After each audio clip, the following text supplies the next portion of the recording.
Villwock appears to have lane 1 at this point. That may be end of story right there unless he jumps the gun or something goes wrong for him in the next 25 minutes. Dave Villwock now turning Miss Budweiser down toward the start-finish line. He's way on the inside right next to him. I believe it's Steve David and the Oh Boy Oberto. Everybody lining up nicely now. Terry Troxel sticking his nose out ahead a little bit in the trend west. Now they finally come to the exit pin. Turn left, Villwock back just a little bit. We have a boat out in lane 5 who is going to be way. That's Terry Troxel. Terry Troxel, and he's charging. It looks like he was early. Don't know about the rest, but it was very, very close for anybody behind him. And I think Troxel, he's leading into turn number 1, but I'm not at all sure he had a legal start. Troxel appeared to be over the line. I'm not sure about Mike Weber, the second boat. He was very, very close, but the story is over in lane 1 where Dave Villwock secured lane 1, apparently made a legal start, so he is leading this race even though Troxel is ahead of him right now in the U2 Trend West. We don't have the official call yet, Chris, but it looked to us like Terry was a little too early. Boy, he had it flying though, didn't he? But look at the Budweiser. He's chased him down onto the straightaway and through the corner down to the inside. Dave Villwock, he's got him on his hip. That's where he wants him.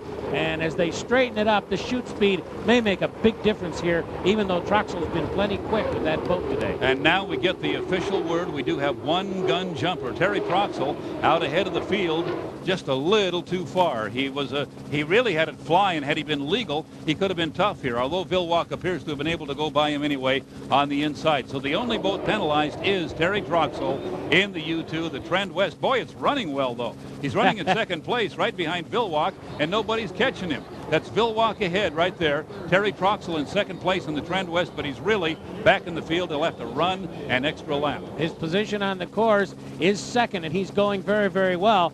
Third place on the course and second in the race belongs to Mike Weber. This kid is having a breakthrough day. Boy, he has done a tremendous job of driving that old boat, and he indeed has it out ahead of some fast boats. They're trying to chase him down, and right now, Mike Weber able to hold his margin over the boats behind him, including, well, Steve David is running third right now in the Oh Boy Oberto, and that's a story because you'd think that Nate Brown in the Elam and boats like the Lumar would be able to run him down. Mark Evans is having some problems with the Lumar. That boat is not healthy.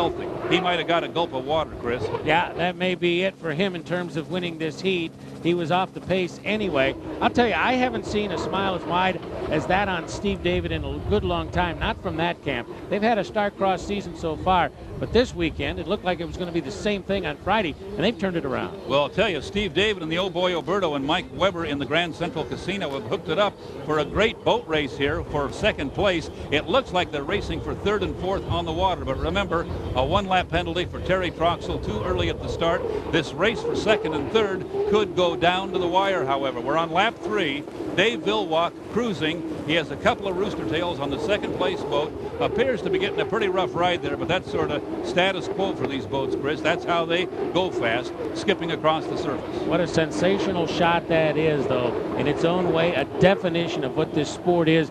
Dancing across the water, the three-point system with the two sponsons and the propeller doing all the work down below. And the sponsons should not be on the water much if you're really going fast, and you saw a good example of that right now. Now look at this boat race for second and third place. Mike Weber in the yellow and blue Grand Central Casino racing with Steve David, whose boat looks like the Italian flag of the Oberto family, his sponsors, who are based right here in Seattle.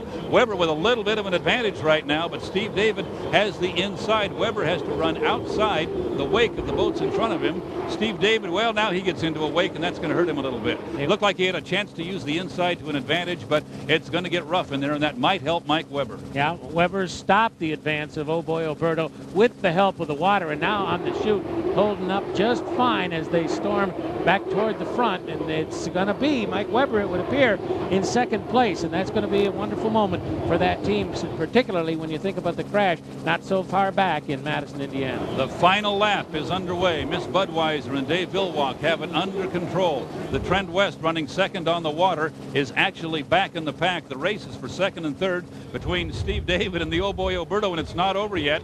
He and Mike Weber are hooked up in the Grand Central Casino right now in second place, but Steve and the Oberto still challenging. They are going to have a drag race to the finish after Dave Villwock takes the checkered flag, which he does right now.